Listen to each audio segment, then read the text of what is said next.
Effective immediately, I am exercising my right to 30% of the shares. I own this company now.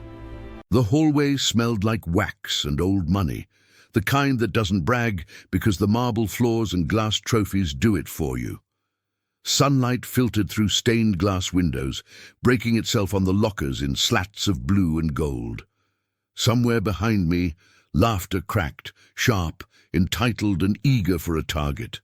I was the target. Books scattered across the tiles like white birds with clipped wings.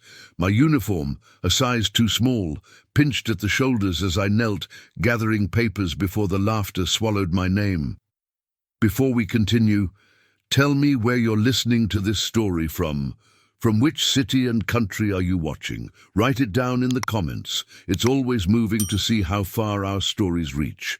And if you love stories that touch the soul, make sure to subscribe to the Triumph Stories channel. This is your place. They didn't use my name much here.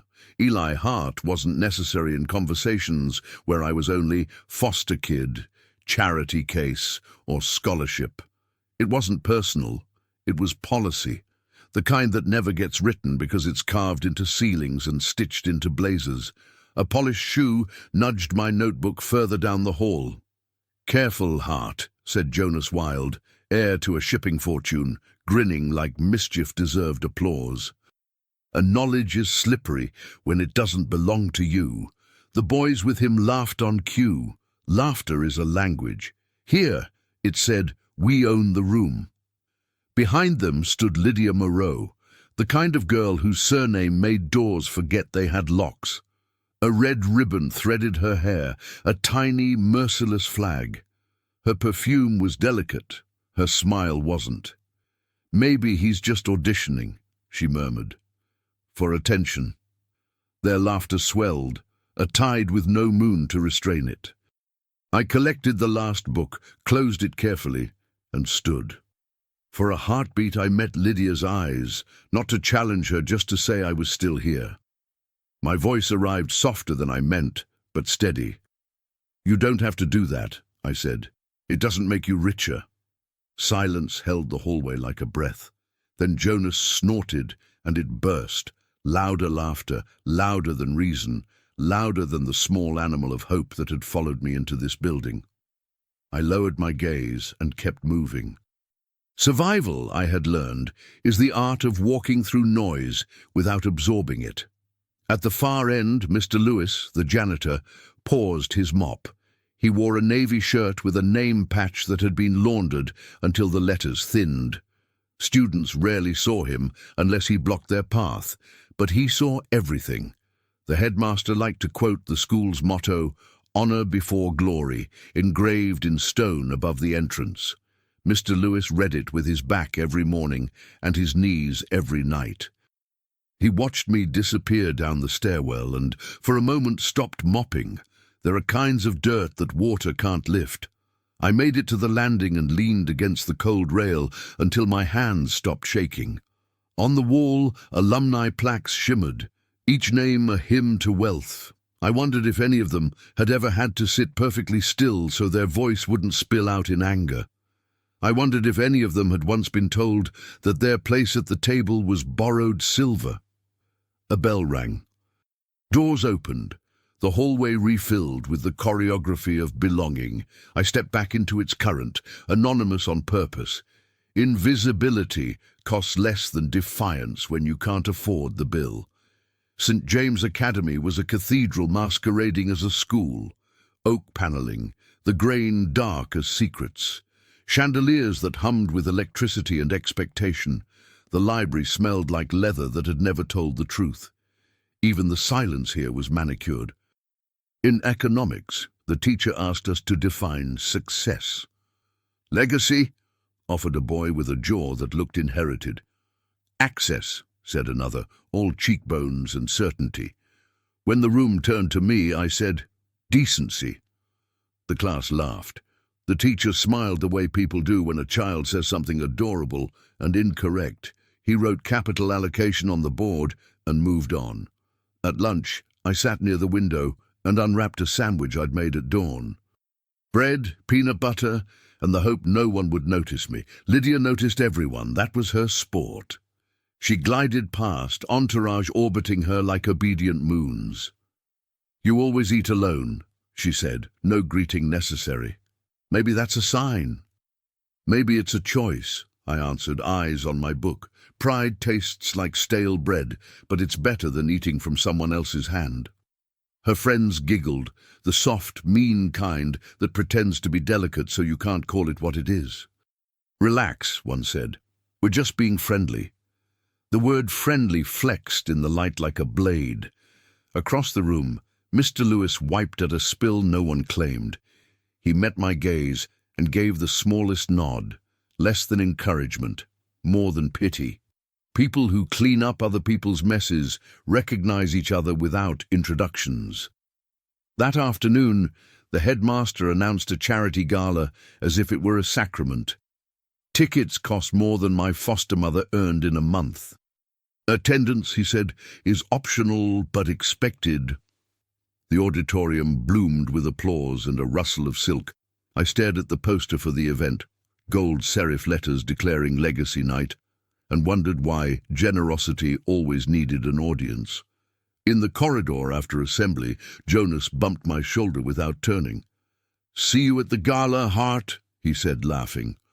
Or maybe outside, working coat check. I exhaled through my nose and didn't answer.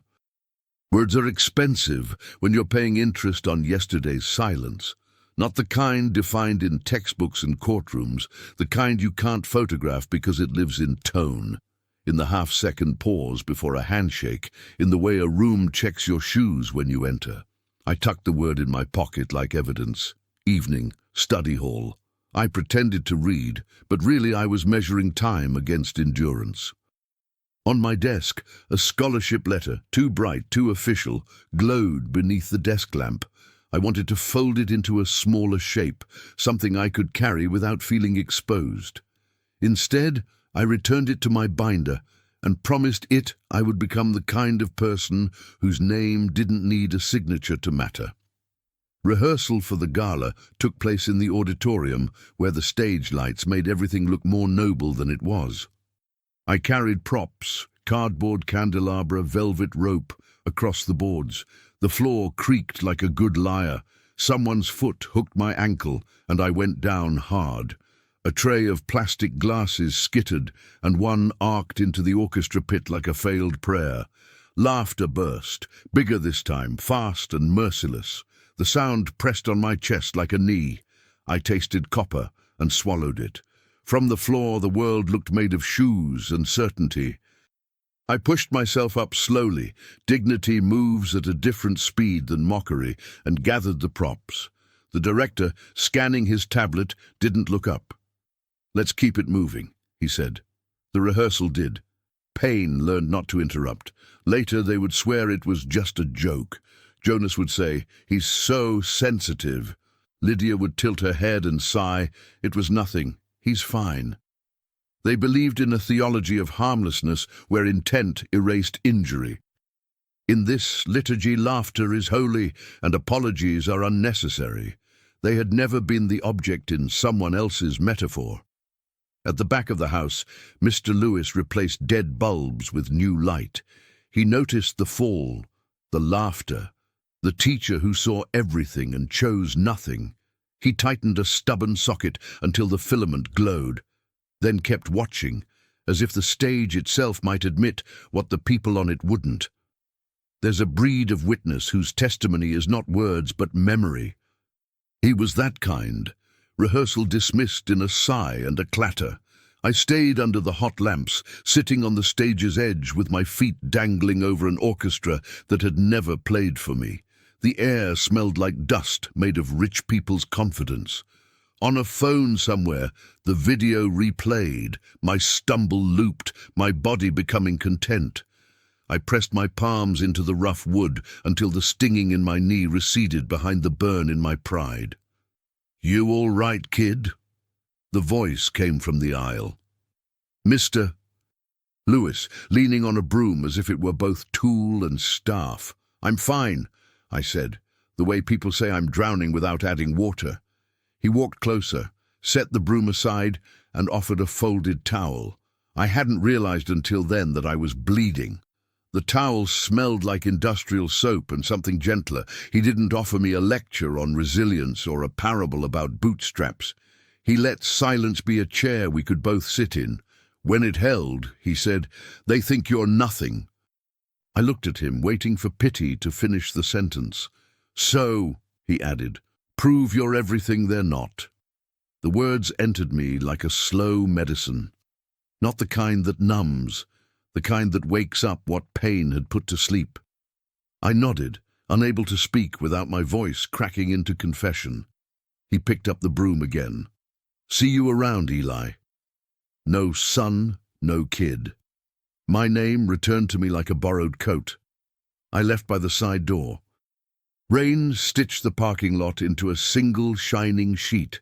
I walked the long way back to the dorm, letting the water erase the day's fingerprints.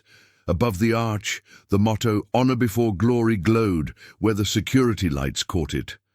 I wondered who it was for. Back in my room, I sat on the bed and unzipped the compartment where I kept the photograph.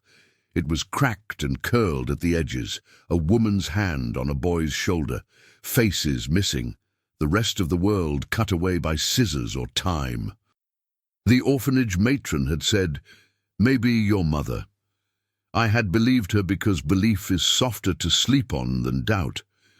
I pressed the photo flat against the desk and stared until the lamplight turned the paper into something that looked like a doorway.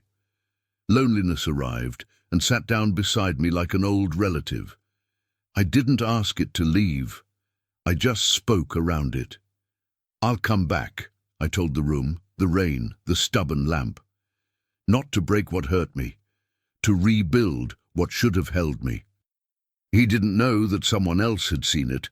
None of them knew, but the world carries witnesses the way oceans carry salt, hidden, constant, impossible to extract. Somewhere in that school, in that moment, a ledger began to balance, not in money, in the slow arithmetic of dignity.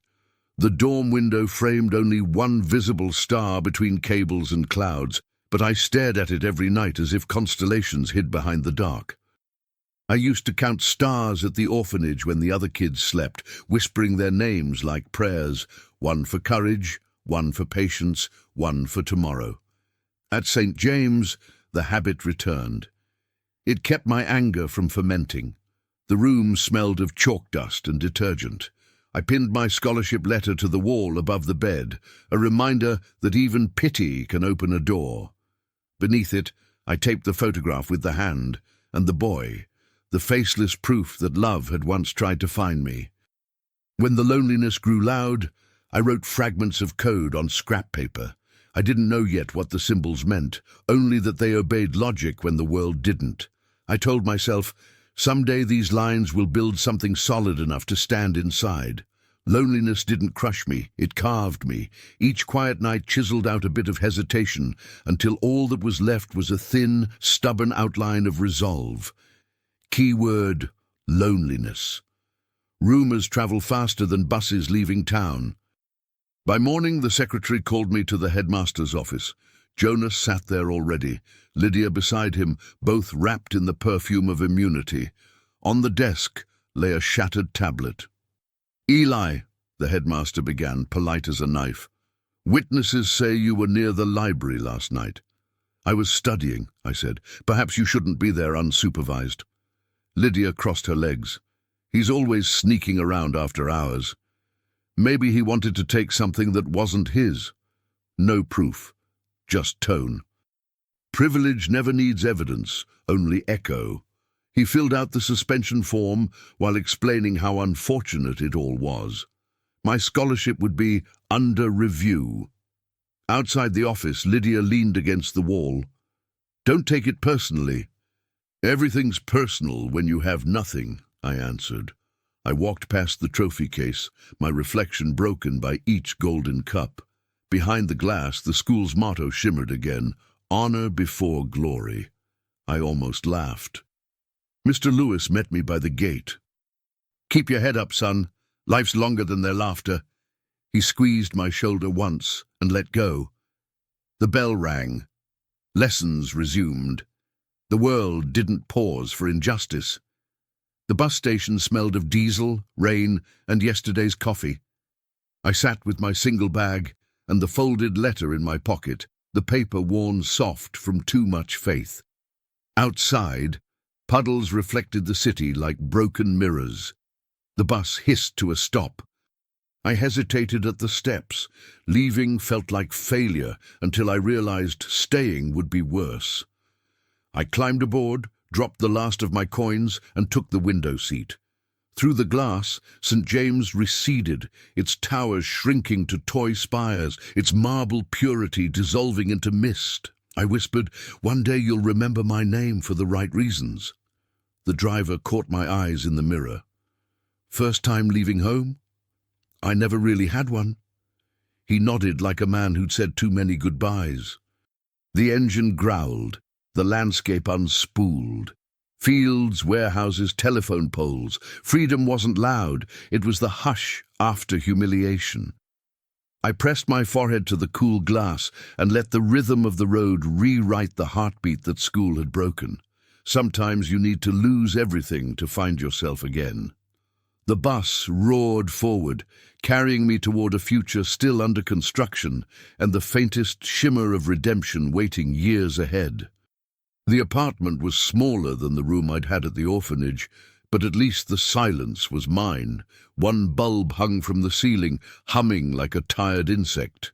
The floor slanted toward the drain in the corner, and the window looked out on a wall so close that sunrise arrived only as a rumor. Yet when I turned the key that first night, it felt like opening a vein of freedom. I slept on a mattress that smelled of other stories, covered with a blanket I'd found in a donation bin. The city's noise pulsed above me. Footsteps, sirens, laughter, rain beating on metal roofs. I began to understand that freedom has its own loneliness, raw and metallic. By day, I swept floors at a repair shop on the east side, a place where machines groaned like old men, and the owner swore at radios that refused to die. He paid me just enough to eat instant noodles and keep the lights on. But I listened.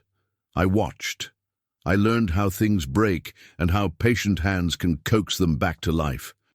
At night, I studied programming from a borrowed manual, the pages greasy with someone else's ambition.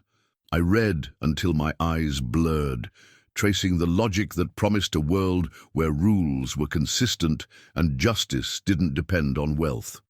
Some nights, I failed the syntax test. Some nights I fell asleep at the desk, forehead against the pages. Still, I woke up with ink on my skin like scripture. Each error message became a small sermon in humility, each successful run a hymn of survival.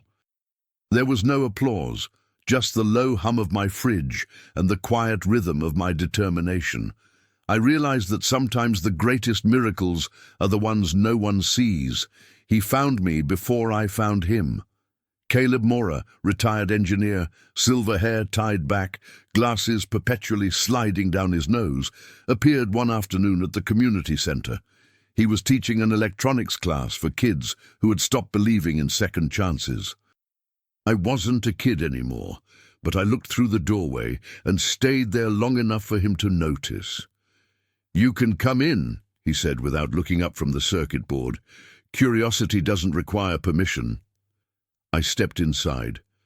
The room smelled of solder and optimism. On the blackboard, he'd written one sentence in chalk: "Failure is just data with emotion attached."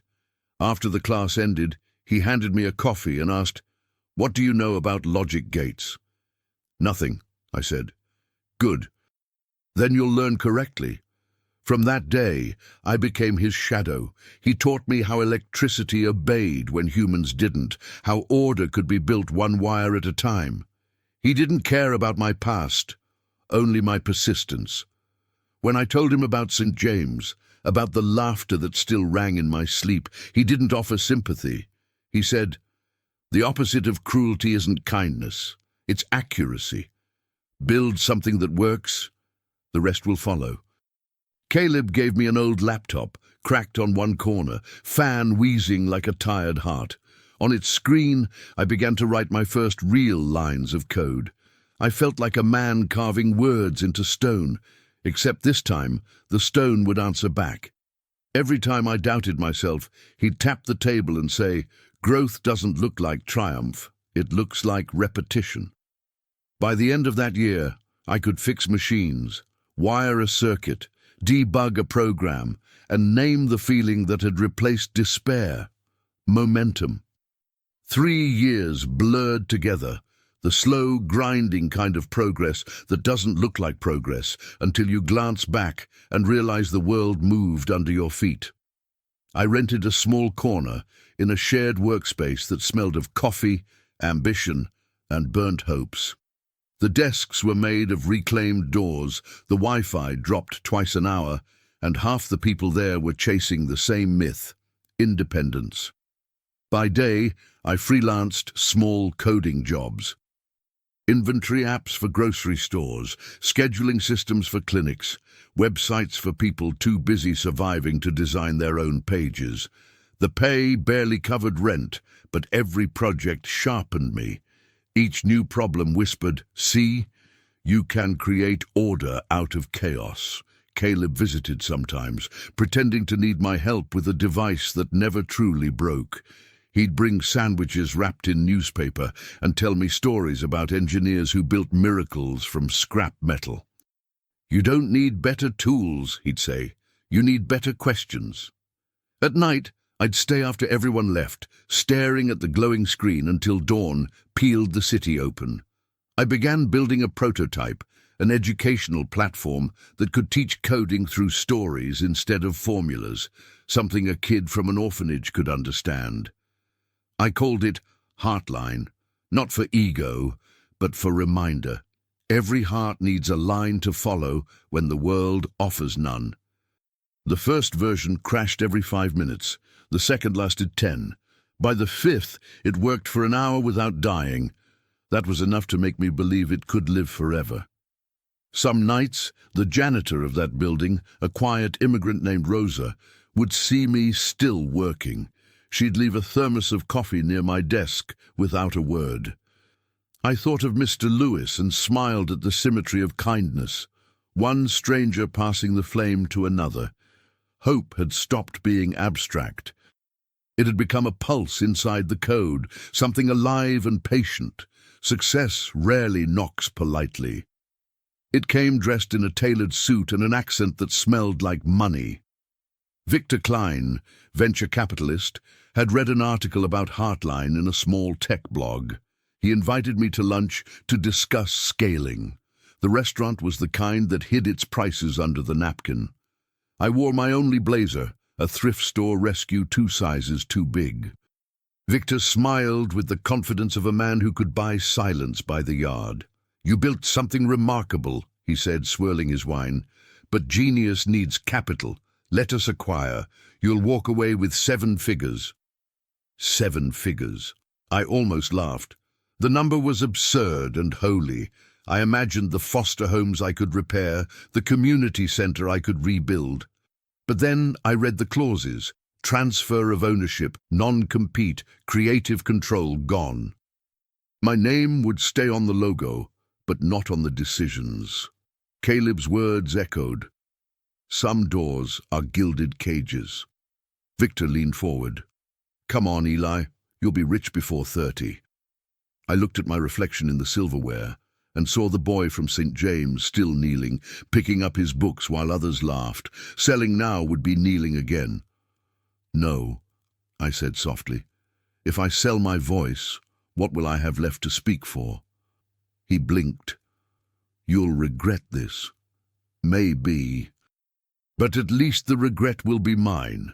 When I walked out into the winter sunlight, the city felt sharper, clearer, honest.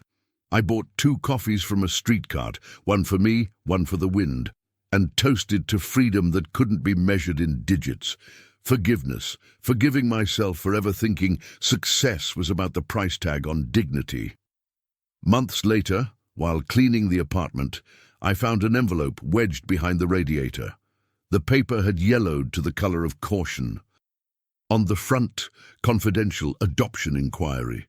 My hands trembled. Inside was a letter dated more than a decade earlier. Someone had tried to adopt me. Bureaucracy had swallowed the paperwork, but the signature froze my breath. Caleb Mora. I sat on the floor until the light changed. He had never told me. Maybe he thought it would reopen a wound, or maybe he wanted me to earn belonging instead of inheriting it. The next day I visited him. He was repairing a broken speaker. "You tried to adopt me," I said. He didn't look up. "I tried to keep the paperwork alive. They said you'd already been placed elsewhere." He tightened a screw, eyes glassy. "Did finding it make you angry?" "No," I whispered. "It made me understand why you never gave up teaching." He nodded once. "Family isn't always blood. Sometimes it's persistence." That night I added a new folder to Heartline. The Mora Project, free coding lessons for orphans. Every child would have the guide I'd once needed, and every line of code would carry a trace of his patience. The morning Heartline went viral, felt ordinary. I was making instant coffee when my phone exploded with notifications. Innovator turns childhood struggle into tech revolution. By noon, major investors called. By evening, reporters camped outside the co-working space, flashing lights that made my reflection look like someone else's dream. Interviews, panels, photo shoots, the world spun faster than my humility could hold. For the first time, I understood what it meant to be seen for the right reasons. Among the emails was one that made my stomach twist. St. James Academy, inviting me to discuss a partnership. Their scholarship fund had dwindled. They sought a donor whose values align with the school's commitment to excellence. I reread the message 3 times. Excellence, they said, not repentance. But I smiled anyway. Life has a wicked sense of irony. Caleb chuckled when I told him, "Full circle, huh?" "I'm not sure if it's a circle or a spiral," I said. "But either way, I'm going back." He placed a hand on my shoulder. "Go with clean hands. Don't let old wounds design your generosity." I promised I wouldn't. Yet deep inside, the echo of that hallway laughter stirred like thunder, remembering how to roll. The city slept under a thin mist. I stood by the window of my new office, 10 stories above the street, the skyline trembling with electric veins. Success was supposed to feel louder. Instead, it was an ache, the kind that whispers, "Now what?" On the desk lay 2 letters, one from the academy confirming the meeting, another from a venture group offering a merger that would triple my net worth. I stared at both until midnight drew a line between past and future. Tomorrow, I would walk back into the place that had taught me shame and offer it a lesson in grace. But I also knew something else. This visit wasn't revenge. It was closure wearing a suit of purpose. I drafted a statement for the meeting. A donation to rebuild the scholarship program under one condition: respect is non-negotiable. I imagined the students who would benefit, kids whose names the world might never mispronounce again. Then I looked out the window at the horizon flickering over the bay and whispered, "Tomorrow I return to where it all began." The lights of the city blinked like approval. Somewhere below, a bakery's first batch of bread released its scent into the night, the same smell that had once drifted through my basement window, telling me that survival could taste warm. 10 years had a way of changing faces, but not ceilings. The morning I returned to St. James, the air smelled of rain on limestone and memories that refused to fade. The front gate, black and ornate, groaned as it opened, an old throat clearing to recognize a former ghost. I stepped out of the car wearing a grey suit, simple, unbranded, the kind that didn't need to explain itself. My reflection in the glass doors was older but familiar. Same eyes, steadier heartbeat. Beneath the calm surface lived the boy who once left on a bus, carrying a letter folded into courage. Inside, everything was the same and yet smaller. The hallway still shimmered with polish. The portraits still stared down from their frames, suspicious of anyone without a lineage. Somewhere beyond, laughter echoed, the sound identical. The owners knew. The receptionist looked up. "Can I help you?" "Yes," I said. "Eli Hart. I have a meeting with the board." Her brows rose slightly, recognition delayed by disbelief. "Of course, Mr. Hart. They're expecting you." As I followed her through the hall, I saw my reflection overlap with the lockers where I'd once stood on my knees. It was like watching two lives share a corridor, one leaving, one returning. The meeting room smelled of coffee, ambition, and polite anxiety. The board members smiled the way men smile before counting money. The headmaster, older now and bolder, extended his hand. "Mr. Hart, it's an honor. We've followed your remarkable success. Please sit." I sat. Silence hummed while he shuffled papers, preparing the pitch. "Our scholarship fund is struggling," he began. "We believe your story aligns with our mission, transforming potential into excellence." Excellence. The word landed like an echo from a decade ago. I smiled. "I appreciate the invitation, but I'm not here for publicity. I'm here to build something that lasts." Around the table, pens stilled. "We're listening," the headmaster said. "I want to fund a new program, one that gives full scholarships to underprivileged students, complete tuition, housing, and mentorship. No conditions except one." The air tightened. "And that is?" "Respect," I said. "Respect is non-negotiable." A few exchanged glances, unsure whether it was idealism or threat. I leaned back and let the quiet do the rest. The next morning, the meeting expanded to include faculty and alumni. Among them sat Jonas Wilde, now in a tailored suit, managing his father's logistics company. And beside him, unexpectedly, Lydia Moreau, public relations director for a luxury brand, elegance sharpened to a weapon. When she saw me, her expression flickered between shock and calculation.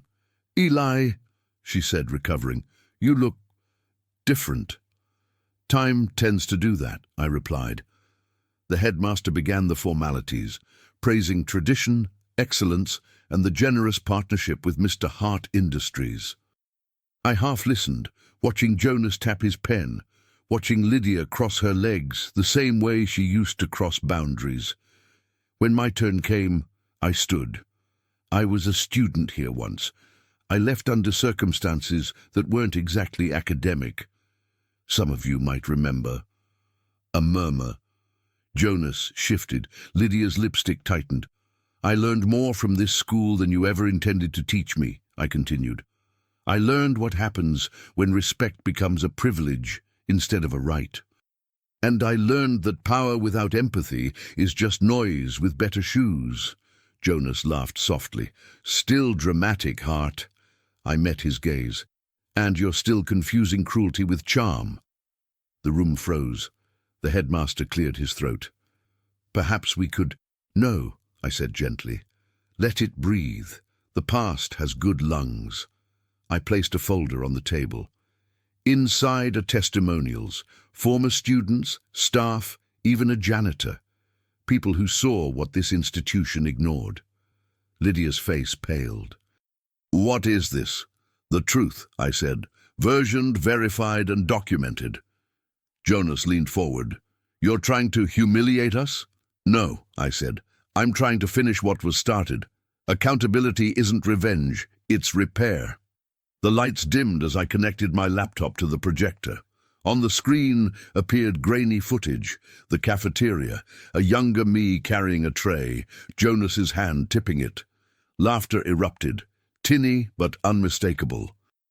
Then another clip, the rehearsal on stage, my fall, their laughter again. Gasps fluttered through the room. One teacher covered her mouth. The headmaster's pen stopped mid-note. "These recordings were kept by Mr. Lewis," I said. "He saved them because he believed one day someone would listen." Lydia whispered, "He recorded us." "No," I corrected. "He recorded justice, waiting for its turn." The next clip showed Mr. Lewis himself, older, voice raspy from years of cleaning silence. "If no one remembers what happened, it'll happen again," he said into the camera. I turned off the projector. The room glowed with uneasy light. Jonas looked down, hands trembling. "I was a kid," he said. "We were all kids." "Children learn cruelty from example," I answered, "but adults choose whether to apologize." Lydia's eyes filled, the first real emotion I'd seen on her face in 15 years. "Eli, I'm sorry." The apology landed between us like a fragile thing that might live if handled right. I nodded once. "Then let's make sure no one else has to say it again." The board sat in stunned quiet. Somewhere outside, a bell rang, the same note that once dismissed classes, now tolling for reckoning. The meeting ended, but no one moved. The air in the boardroom had the texture of confession, thick, unspoken, necessary. Jonas's pen rolled from his fingers and hit the table with a sound far too small for the weight it carried. For the first time, he didn't look at me as competition. He looked at me as consequence. "You could have ruined me," he said quietly. I shook my head. "Ruining you would have made me like you were. I'm not here for revenge, Jonas. I'm here because I don't want another kid to leave this place believing he's less." Lydia wiped her eyes, smudging her makeup into something more human. "You don't owe us mercy," she said. "Mercy isn't a debt," I replied. "It's an investment." Outside, rain began to fall, the gentle kind that rewrites dust into memory. For a long moment, no one spoke. Then the headmaster exhaled and said, "Mr. Hart, what do you want us to do?" "Listen," I said simply. "Listen to the silence that follows laughter, and teach from that instead of textbooks." The rain grew louder, like applause from heaven for a scene no audience could spoil. That night I walked alone through the courtyard, past the statue of the school's founder, past the same cracked bench where I'd once hidden tears from strangers. The world looked smaller now, not because it had shrunk, but because I had grown beyond its borders. My driver waited near the gate, but I waved him off. I needed the walk. The air smelled like wet leaves and overdue apologies. Revenge whispered from the corners of my mind, seductive and familiar. "They deserve to feel it," it said. "All of it," Grace answered softly. "They already do." I stopped beneath the archway, engraved with the motto, "Honor before glory," and realized that maybe, for the first time, I understood it. Honor isn't about winning, it's about restraint. I closed my eyes and spoke to the boy I used to be. "You made it out. You came back. Now let it go." When I opened them, I was smiling, small, unplanned, real. The rain stopped. The lamps flickered gold against the puddles, and for a heartbeat, the campus looked like forgiveness wearing light. The next morning, the auditorium was filled to capacity. Students, teachers, alumni, all waiting for a speech they expected to be about money. The headmaster introduced me with polished reverence. I walked to the podium, carrying nothing but a piece of paper folded once. 10 years ago, I began. I left this school believing respect was something you had to earn with wealth. Today, I return to say that respect is not for sale. The crowd stirred, cameras flashed. "I am donating $10 million to create the Lewis Foundation for Equal Education, named after a man who taught me that dignity can survive even in silence. This fund will provide scholarships to students who come here without legacy, without titles, but with hearts ready to learn." I unfolded the paper. "There's only one condition. Everyone, from boardroom to classroom, must sign a pledge that respect is non-negotiable." Applause broke like thunder. Caleb was there too, standing near the back, eyes shining. I caught his nod. Small, proud, enough. Jonas stood as well. "You're right," he said loudly, "and I'll sign first." Lydia followed. One by one, hands rose. The noise became something purer than applause. Agreement. At the edge of the stage, I glanced toward the empty janitor's closet door, half expecting Mr. Lewis to walk through, mop in hand, smiling that quiet smile. By evening, the story had traveled everywhere. From foster kid to philanthropist, Eli Hart rewrites his past. Reporters swarmed outside, microphones glinting like curious eyes. One asked, "Mr. Hart, what drives you to give back to the very place that once wronged you?" I paused, looking past the crowd to where the rain had left small mirrors on the pavement. In one, I saw my reflection and the faint outline of the boy who once knelt picking up fallen books. "I give back," I said slowly, "not to prove them wrong, but to prove myself right." The crowd fell quiet. Another reporter asked, "And what's next for you?" I smiled. "Next? Teaching others that kindness isn't weakness, it's strength with grace." Cameras clicked, lights flared. Somewhere behind the noise I heard a janitor's voice in my mind. "They think you're nothing. So prove you're everything they're not." The press conference ended, and I stepped outside into the night. The rain had stopped, but the air still carried its scent, clean, renewed. I tilted my face to the sky and whispered, "We did it, Mr. Lewis." A single star broke through the clouds. The meeting ended, but no one moved. The air in the boardroom had the texture of confession, thick, unspoken, necessary. Jonas's pen rolled from his fingers and hit the table with a sound far too small for the weight it carried. For the first time, he didn't look at me as competition. He looked at me as consequence. "You could have ruined me," he said quietly. I shook my head. "Ruining you would have made me like you were. I'm not here for revenge, Jonas. I'm here because I don't want another kid to leave this place believing he's less." Lydia wiped her eyes, smudging her makeup into something more human. "You don't owe us mercy," she said. "Mercy isn't a debt," I replied. "It's an investment."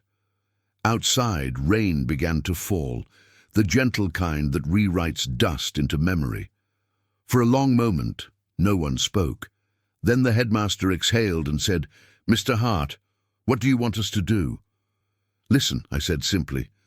"Listen to the silence that follows laughter, and teach from that instead of textbooks."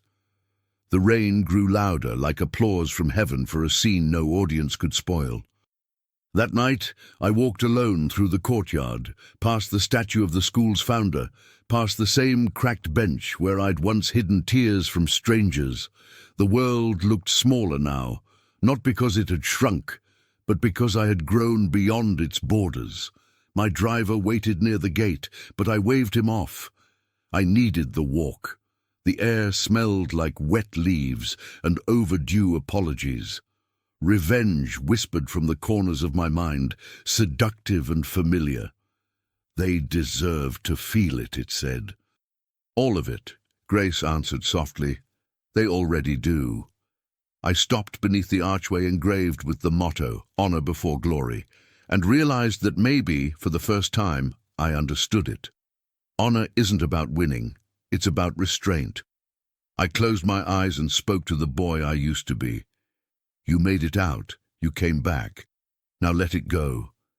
When I opened them, I was smiling, small, unplanned, real.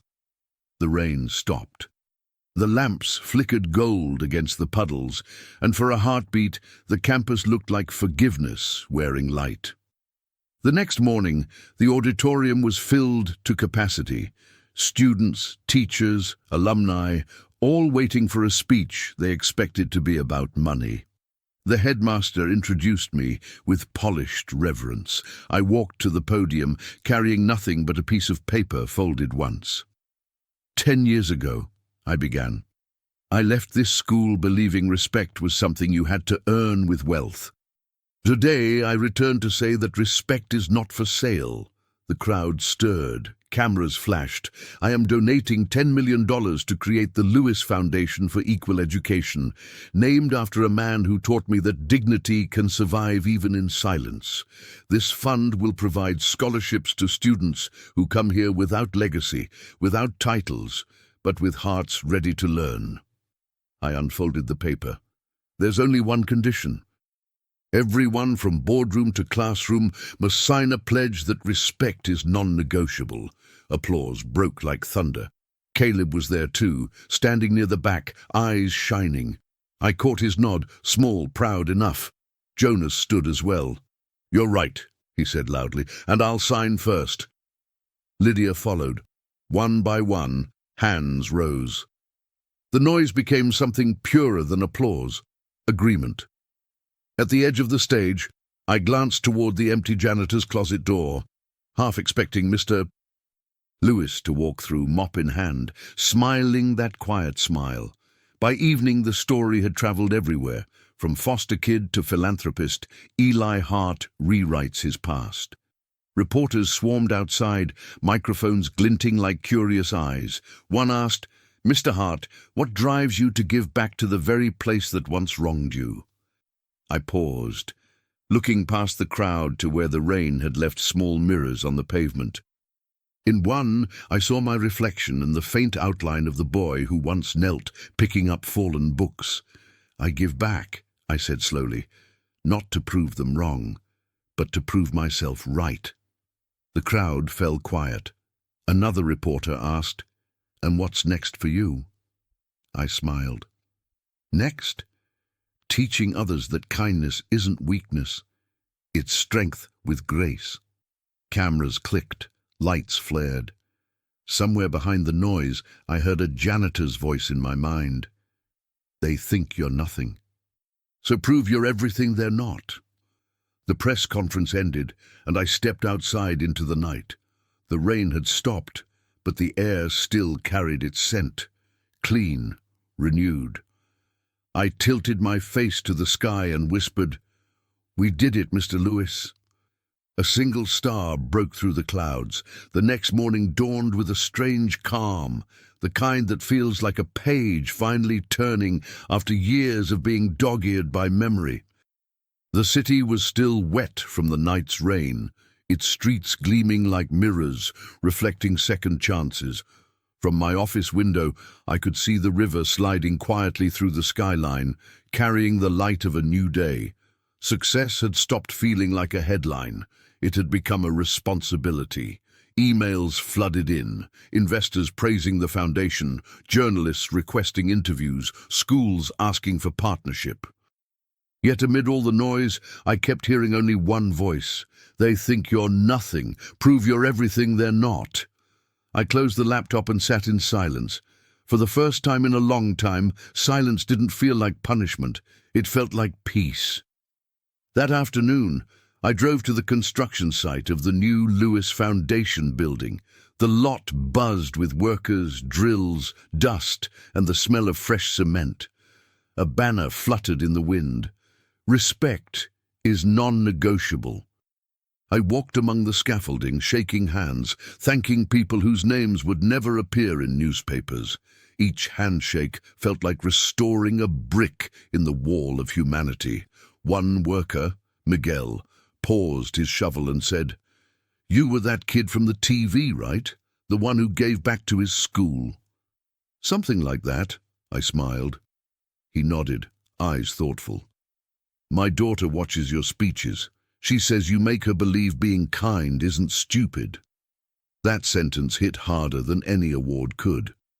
It was the proof that stories, real or painful, can ripple far beyond their origin. When I left the site, I stopped by a small bakery at the corner. The smell of bread greeted me like an old friend. The baker turned, wiping his hands on an apron. "Long time, Mr. Hart. Still like the rye loaf?" "Yes," I said, smiling. "It tastes like the past, but softer." Outside, the evening light filtered through the city in gold ribbons. I took a bite of the bread and thought, maybe redemption doesn't erase the past. It teaches it to kneel. 2 weeks later, the Academy invited me again. This time, not for a meeting, but for the unveiling of the Lewis Foundation's scholarship wing. The building stood where the old gym once was, sunlight spilling across its glass facade like a benediction.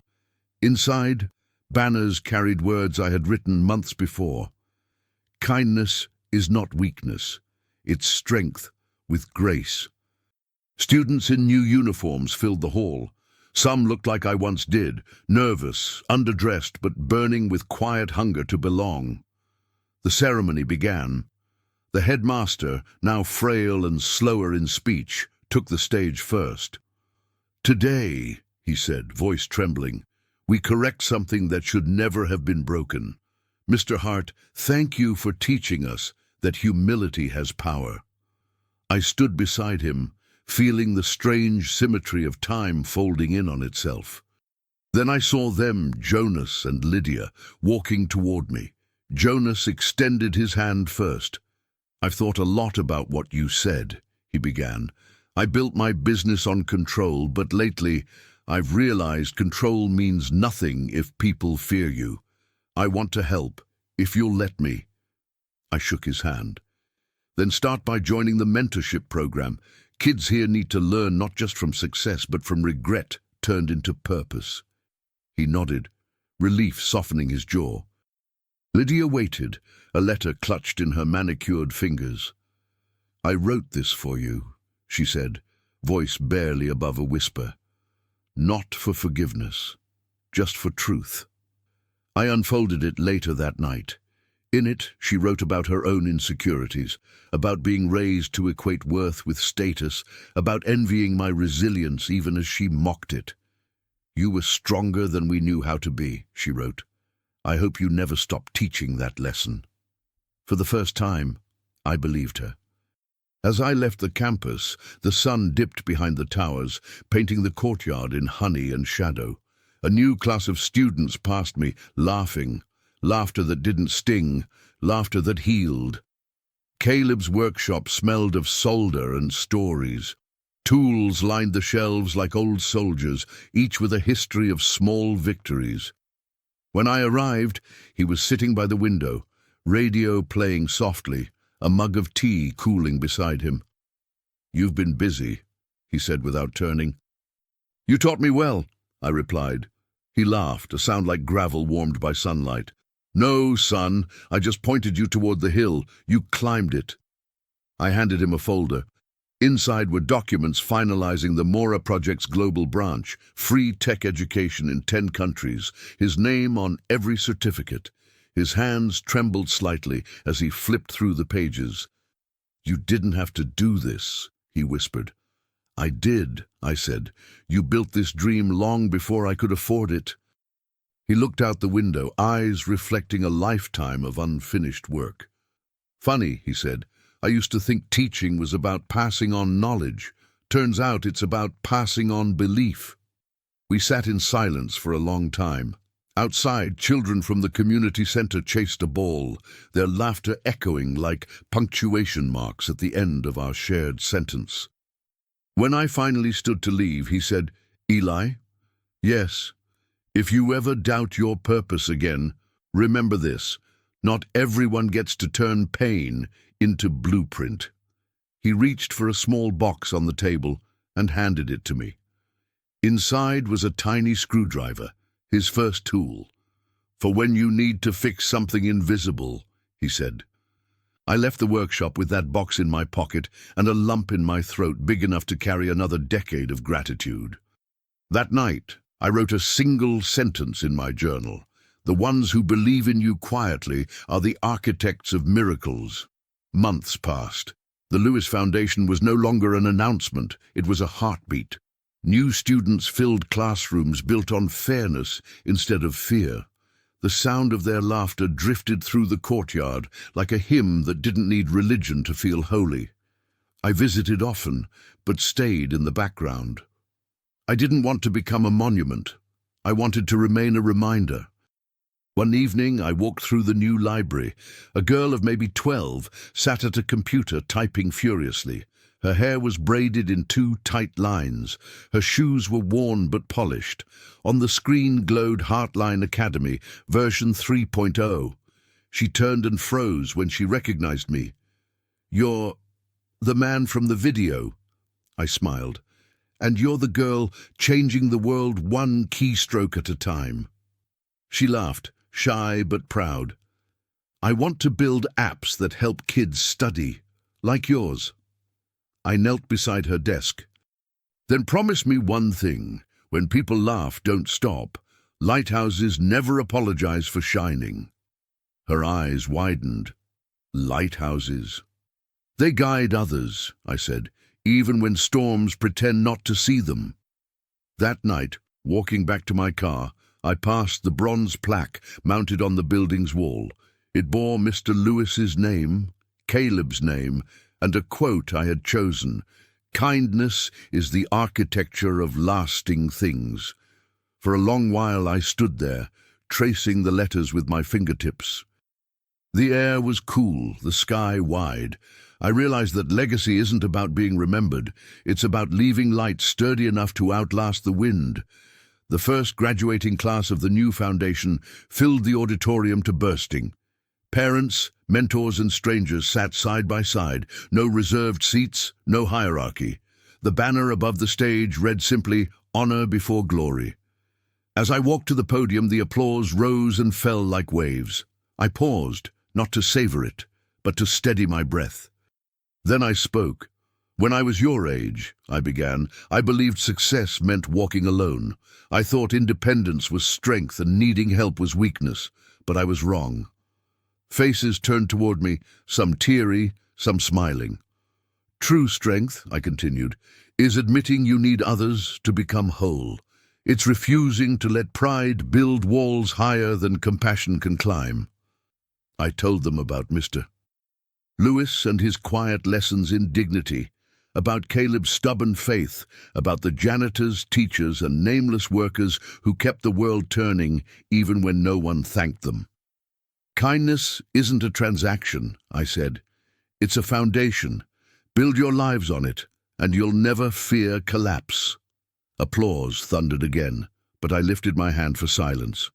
If anyone here ever feels unseen, remember this. You don't need the world's permission to matter. You already do.